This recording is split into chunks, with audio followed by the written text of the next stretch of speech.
Bismillah. Tipe perempuan dalam Al-Quran. Dasarnya dipelajari dulu ya. Saya senang paham dibandingkan menghafal. Kalau sudah paham itu mudah untuk dikerjakan. Silahkan fokus sebentar. Pertama, kita keluarkan dulu perempuan-perempuan di dalam Al-Quran. Tapi kita buat standarnya dulu. Dari sudut apa, dari sisi apa kita mengenalnya. Sekarang dari sudut masa dulu, waktu dulu, periodenya. Al-Quran diturunkan pada siapa? Ya, Nabi Muhammad sallallahu alaihi wasallam. Standarnya di sini kita tulis Nabi dulu, Nabi Muhammad sallallahu alaihi wasallam. Kita bagi dua. Pertama, perempuan yang ditampilkan di dalam Al-Quran sebelum eranya Nabi Muhammad sallallahu alaihi wasallam. Siapa sajakah tokoh-tokoh perempuan di dalam Al-Quran yang disebutkan, ditampilkan dan hidupnya sebelum masa Nabi Muhammad sallallahu alaihi wasallam. Baik. Nomor satu kira-kira siapa? Nah, tidak usah dikira-kira, kita langsung tulis saja ya. Satu, Sayyidah Hawa dulu, kan itu yang duluan. Ya, istrinya siapa? Nabi Adam. Dari mana tahu bahwa Sayyidah Hawa itu istrinya Nabi Adam? Ya betul, Al-Quran. Di Quran surah kedua, di ayat 35 misalnya. Ini statusnya istri Nabi Adam alaihissalam. Dah, wa qulna ya Adam uskun anta wa zawjukal jannah. Dan kami firmankan dengan keagunganku Adam, bahwa istrimu untuk meninggali tempat indah sementara waktu jannah sebelum bertugas di bumi sebagai khalifah. Jelas sampai sini? Okay, satu. Dua, siapa lagi? Sesuai periodenya dulu ya, kita urutkan pelan-pelan. Gak apa-apa. Ini tidak disebutkan namanya, nama disebutkan dalam riwayat nanti. Di Qurannya hanya disebutkan pasangannya, tapi di situ menunjuk pada istri, berarti masuk pada kategori perempuan. Istri Nabi Nuh. Siapa namanya? Ibu Nuh, betul. Ibu Nuh. Ya terserah ibu lah.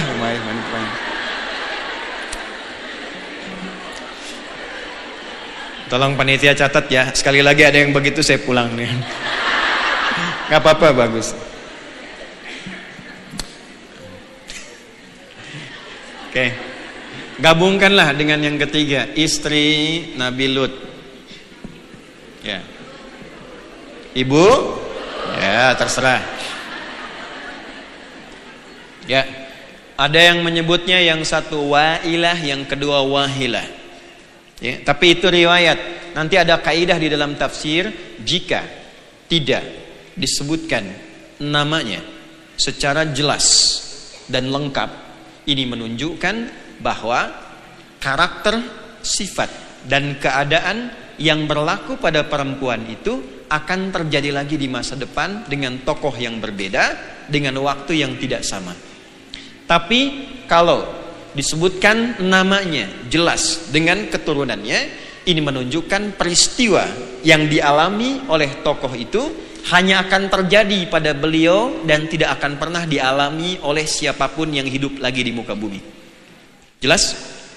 Nanti tolong catat betul. Untuk itu tadi saya lambatkan uraiannya supaya para ibu dan saudariku bisa memahami kaidah ini. Nanti kita praktekkan setelah kita urai satu-satu turunannya. Nanti kita paham, oh ini kenapa nggak disebutkan namanya? Karena bukan untuk dicari identitasnya, tapi dipelajari karakternya, sifatnya, bahwa akan ada potensi itu terjadi lagi di masa depan dengan tokoh yang berbeda. Jelas? Ini misalnya kita temukan gabungan ini di Quran surah ke-66 At-Tahrim ya, ayat 10. Sudah? 4. Istri siapa lagi kurang lebih? Ibrahim. Nabi Ibrahim sezaman dengan Nabi Lut alaihissalam. Ada riwayat menyebutkan Nabi Lut itu keponakannya Nabi Ibrahim. Ada riwayat menyebutkan demikian.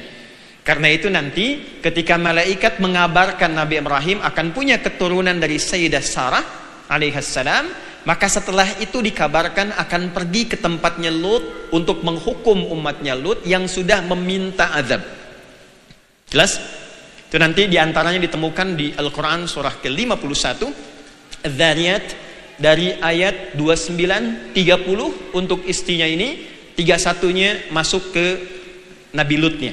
Jadi satu masa boleh jadi ditemukan dua nabi. Ya. Istri Nabi Ibrahim ada berapa? Kenapa pelan? Yang satu Sayyidah Sarah alaihissalam. Kedua siapa? Ya, saya tuliskan 5 ya supaya ketahuan nomornya. Ya, Sayyidah Hajar. Siti itu singkatan yang ada di kita. Bahasa dasarnya Sayyidah. Sayyidah. Sayyidati, nyonya yang aku hormati. Sayyidi, Sayyid untuk laki-laki, Mister, tuan yang saya hormati. Cuma orang Arab biasanya hanya menyingkat yang laki-laki, Sayyidi, Sidi. Ya Sidi, bapak yang saya hormati. Tapi jarang Sayyidati disingkat jadi Siti. Karena ada makna lain dari Siti, itu nenek artinya. Ya. Ibrahim. Ini Sayyidah. Saya tuliskan Sayyidahnya untuk memberikan penghormatan ya. Hajar alaihissalam. Siapa lagi? Sebelum ke zamannya Maryam alaihissalam, itu anaknya Imran dan Hannah alaihimassalam, kita ke eranya Nabi Musa dulu ya. Asya. Sayyidah Asya binti Muzahim.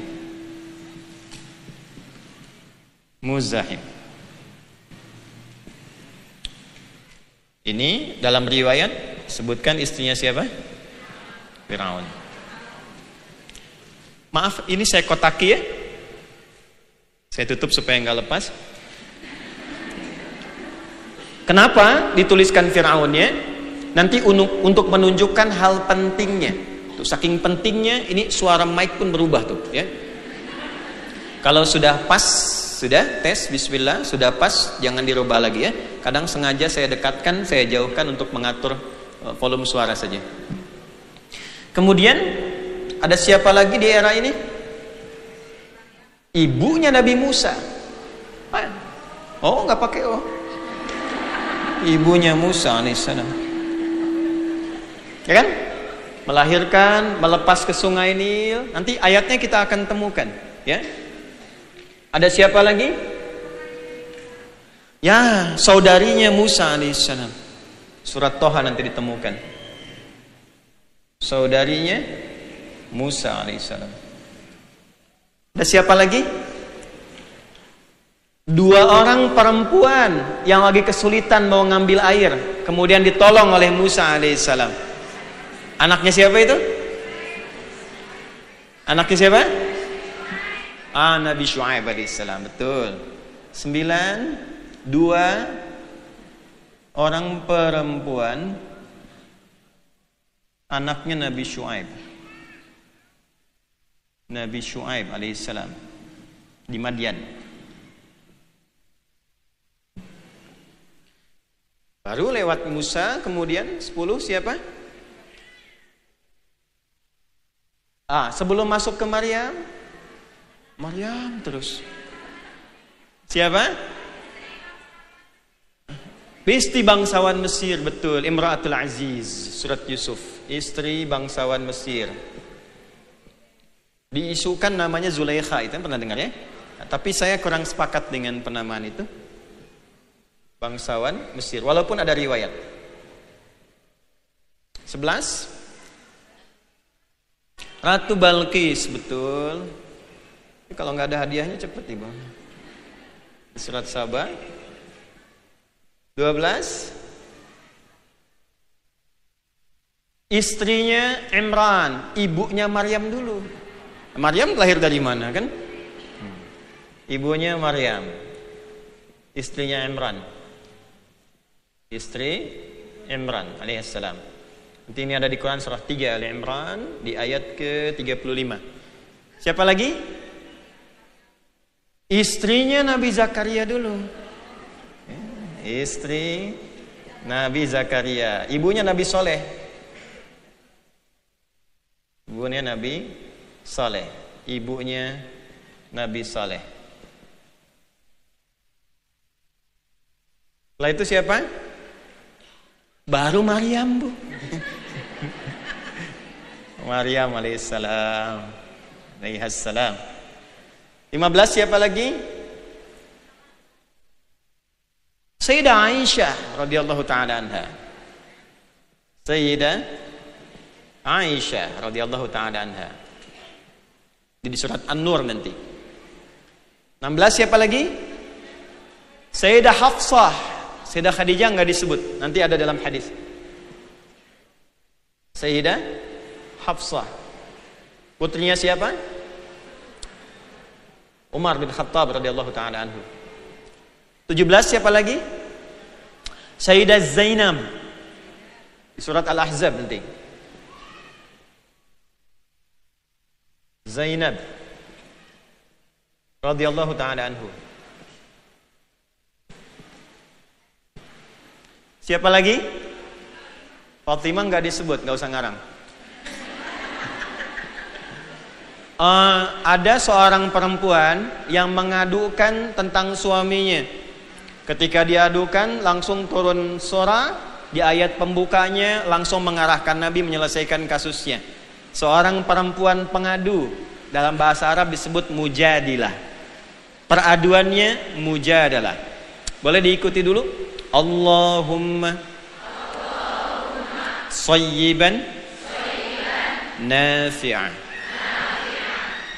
Yang di luar bergeser sedikit ya supaya lebih nyaman ya. Maksudnya kalau ada space dibagi supaya tidak banyak kehujanan. Ikuti sedikit. Allahumma hawalaina wala alaina. Allahumma hawalaina wala alaina. Allahumma hawalaina wala alaina. Nah, itu minta pereda hujan sedikit.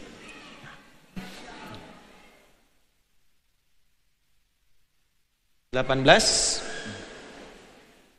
Dah, ke sini. 18 namanya Haulah binti Haulah istrinya Sa'labah. Haulah. Sebentar.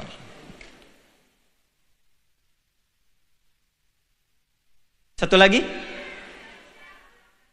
Istrinya Abu Lahab. Oh, giliran istri Abu Lahab ibu hafal ya. Istri Abu Lahab. Ya nggak apa-apa, fokus ini. Sudah? Yuk baca surat Al-Lahab.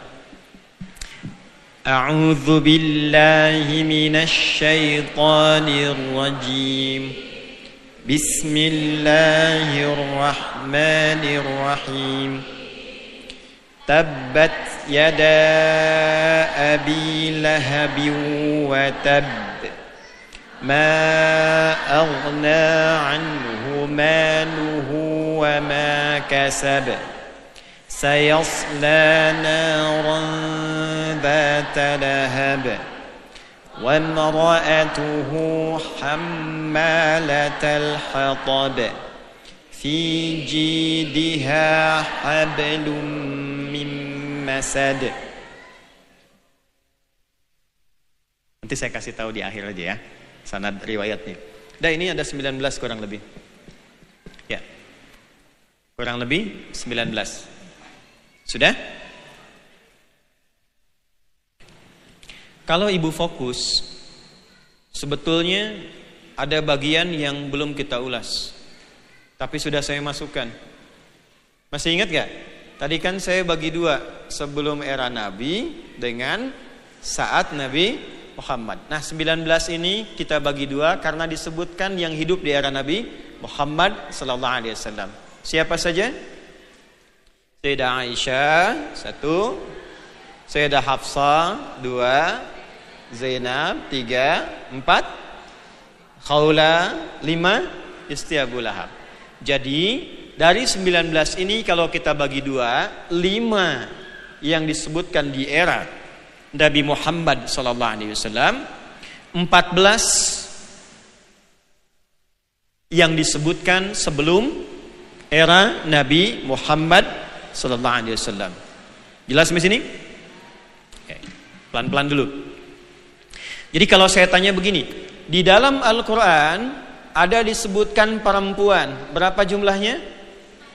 19. Yang disebutkan sebelum kehidupan Nabi Muhammad berapa orang? 14. Yang disebutkan di era kehidupan Nabi Muhammad berapa orang? 5. Jadi totalnya berapa? Nanti kita akan temukan 19 tipe atau karakter perempuan ditemukan dalam Al-Quran. Jelas? Baik, 1 dulu. 19. Yang sudah menikah berapa orang? Yang belum menikah berapa orang? Yang sudah jadi ibu berapa orang? Yuk, balik lagi ke sini. Yang sudah menikah, yuk kita lihat. Istri Nabi Adam 1, kan? Istri Nabi Nuh 2, istri Nabi Lot 3, istri Nabi Ibrahim 4 dan 5. 4 dan 5. Kemudian Asia binti Muzahim sudah juga 6. Kemudian ibunya Musa alaihissalam 7. Saudarinya Musa nggak disebut. 2 perempuan nggak disebut ya, walaupun nanti 1 menikah dengan Nabi Musa alaihissalam. Kita sebut aja 7 dulu.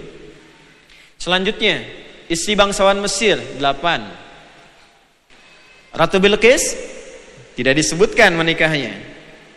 Ibunya Maryam jelas sudah 9. Kemudian istrinya Imran 10. Istrinya Nabi Zakaria 11. Cukup? Ada berapa? 11. Dari 19 ini, fokus dulu. Yang sudah menikah istri sebelum kehidupan Nabi ada 11. Sekarang yang ini, Sayyidah Aisyah menikah, Sayyidah Hafsah menikah, Sayyidah Zainab menikah. Kemudian selanjutnya Khawla sudah. Kemudian istrinya Abu Lahab, 5-5-nya. Plus 5. Jadi dari 19 yang posisinya sebagai istri ada berapa? 16. Oh, ini kajiannya seperti ringan padahal dalam ini. Nanti ibu belajar yang sudah menikah jadi istri kira-kira mirip siapa dari 16 ini. Nanti akan ditemukan. Dari tipikal yang rajin taklim sampai tipikal penggoda itu ada. Saya serius, nanti kita lihat nih. Nanti solusinya apa? Ini kelihatannya seperti biasa, tapi nanti kalau kita keluarkan akan diketahui karakter yang kembali pada diri perempuan masing-masing. Selanjutnya, yang sudah menikah dan jadi ibu berapa orang? Ibunya kita akan bagi 2. 1, ibu mahram secara genetik, G. Yang kedua, ibu dari anak yang diadopsi, A. Sayyidah Hawa punya anak? Punya. Kalau tidak punya nggak ada kita sekarang ya. Baik, ini punya anak 1. Nabi Nuh punya 2. Nabi Lut tahu dari mana? Ada 3. Taunya dari mana? Karena ketika nanti kaumnya ingin datang ke malaikat itu, Nabi Lut menyodorkan anaknya kan, yang perempuan, bukan istrinya, anaknya. Ya. Selanjutnya, Nabi Ibrahim, Sayyidah Sarah punya Ishak ya, alaihissalam. Kemudian Sayyidah Hajar punya Ismail alaihissalam, 5. Kemudian Asya binti Muzahim, tidak kan? Tapi beliau punya anak adopsi, Nabi Musa alaihissalam. Ini 1, ini 5. Teruskan. Nabi Musa alaihissalam, ibunya, ibu kan sudah jelas, 6. Saudarinya Musa, tidak. 2 perempuan, tidak. Kemudian istri bangsawan Mesir, tidak. Tapi punya anak adopsi, siapa? Yusuf alaihissalam. Kemudian Ratu Bilqis, tidak. Ibunya Maryam, punya anaknya Maryam kan. Jadi berapa tadi? 7 ya, 7. Kemudian selanjutnya Nabi Zakaria, ya punya anak soleh kan, Yahya ya, anaknya siapa? Yahya. Berarti ibunya Ibu Zakaria, anaknya soleh. 8. Maryam seorang ibu, ya 9.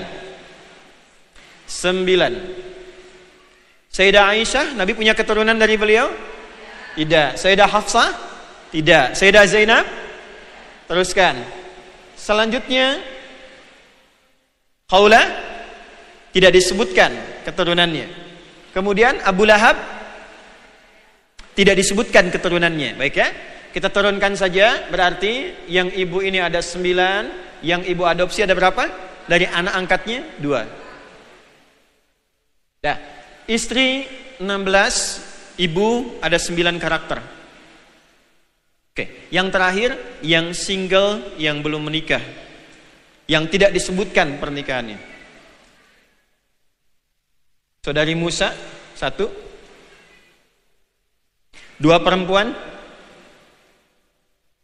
Kita masukkan salah satunya ya, jadi kita hitung 2. Ratu Bilqis nggak disebutkan ya, kita masukkan 3. Selanjutnya Maryam sudah, Sayyidah ini sudah. Berarti ada 3 yang single. Itu ada 3. Nah, pembahasan kita akan dibatasi di sini saja. Perempuan sebagai seorang anak, sebagai seorang istri, sebagai seorang ibu. Nanti turunannya jadi nenek dan seterusnya. Tinggal ke atas dan ke bawah, serta ke samping sebagai seorang saudara. Oke? Jadi kita bikinkan seperti ini. Ke atas ini tengah-tengahnya. Di sini ada anak misalnya, sebagai anak. Sudah? Naik sedikit ke sini, jadi istri. Sedikit lagi, jadi ibu. Ke atas lagi, jadi apa? Nenek. Ke sini, jadi saudara atau saudari. Nanti ini akan jadi bagan untuk mawaris, untuk warisan. Tapi ditariknya dari sini nanti. Ya, jadi di sini nanti ada ke samping kanan, kiri, ke atas dan ke bawah. Dah, yang kita bahas ini dulu 1, 2, 3. Karena ini inti pokoknya. Sudah siap? Ya, sekarang mari kita mulai. Ini mukadimah kedua barusan. Kalau mau mencatat silahkan, nggak apa-apa. Nanti saya pun sudah menulis. Nanti kita rangkum ya. Baik, nanti kita cocokkan kira-kira lengkap mana rangkuman ibu dengan yang punya saya. Yuk kita mulai ya. Bismillahirrahmanirrahim. Kita urutkan dulu dari sini, para ibu sekalian dan para teman-teman yang ayah, yang pria dan sebagainya. Kita bisa fokus. Kita mulai dari bagian yang pertama dulu, yang agak banyak, sebagai istri. Dibagi 2, 11 sebelum kehidupan Nabi Muhammad sallallahu alaihi wasallam dan 5 setelah kehidupan Nabi sallallahu alaihi wasallam. Yuk kita pelan-pelan. 1 dari Sayyidah Hawa.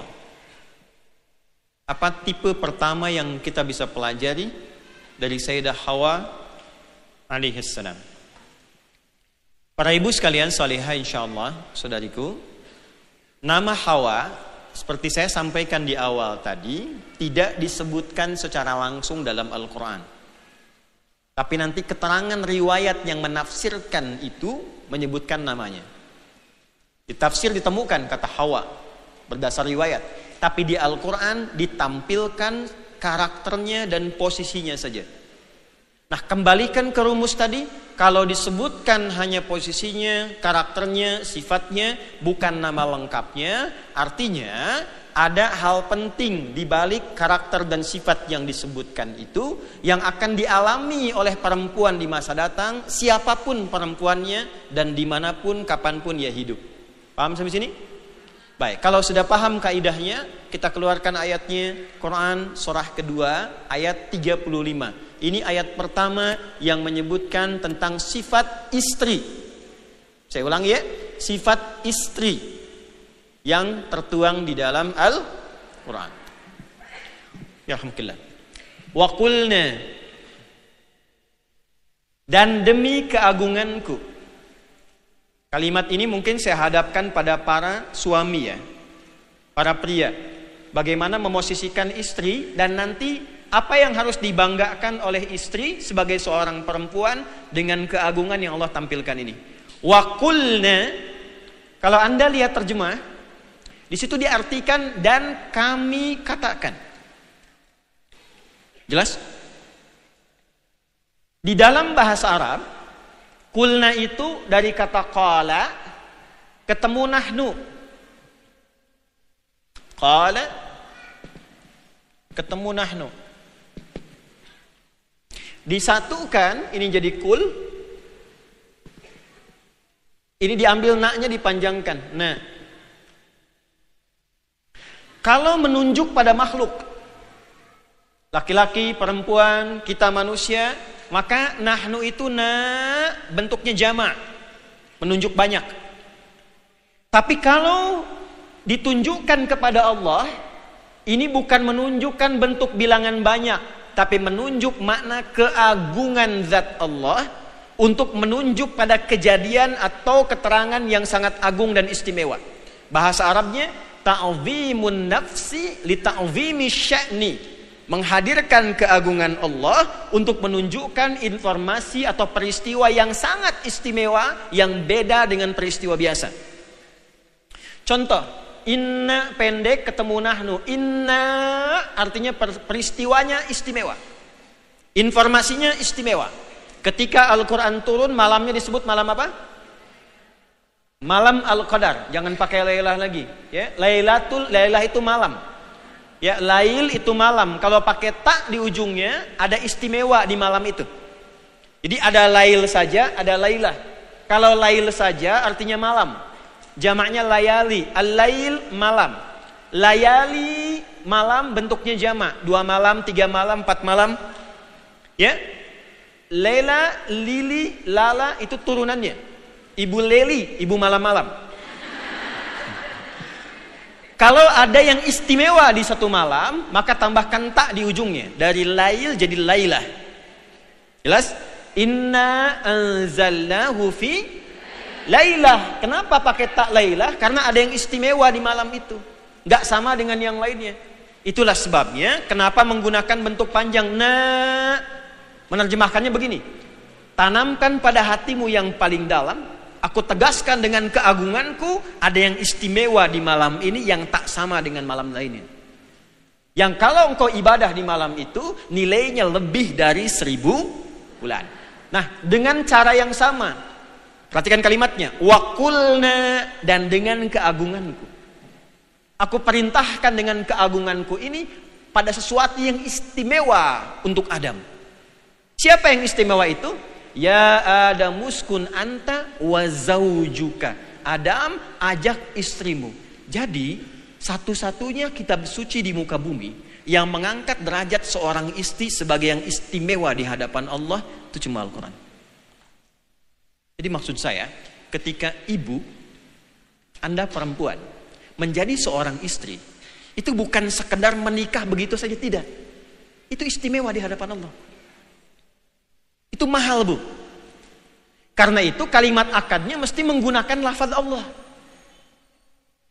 Itu pakai lafaz Allah itu kalimatnya itu. Dihalalkan dengan kalimat Allah, digauli dengan kalimat Allah. Karena itu nggak main-main ketika kemudian mengambil peran sebagai seorang istri, menikah, menjadi seorang istri, itu derajatnya naik. Dan istimewa. Nah, cuma problemnya adalah, masalahnya, apakah setiap orang yang memiliki keistimewaan itu menggunakan keistimewaannya dengan baik, benar atau tidak? Saya tanya gini, kalau ada seseorang diangkat jadi pejabat, istimewa nggak? Istimewa, tapi dia menggunakan jabatannya untuk korupsi. Istimewa tidak? Tidak. Nah, perempuan ketika menikah jadi istri, diangkat derajat di istimewa. Tapi kalau tidak digunakan pada yang baik keistimewaan itu, jatuh keistimewaannya di hadapan Allah. Untuk itulah nanti, kalimat pertamanya supaya menjaga keistimewaan itu, satu. Wa qulna ya Adamuskun anta wa zaujukal jannah. Kalimat pertama keistimewaannya diwakili dengan kata zauj.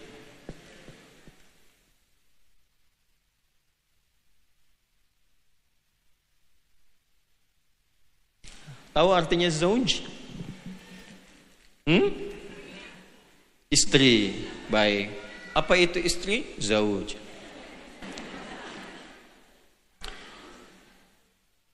Zauj itu kalau bahasa kerennya lintas gender.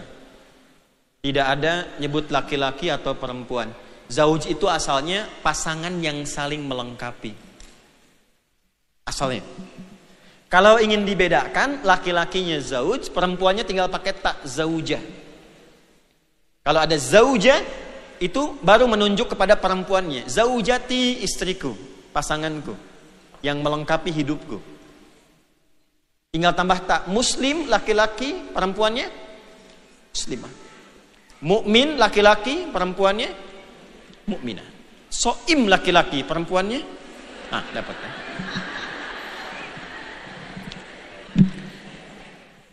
Pasangan yang saling menyempurnakan.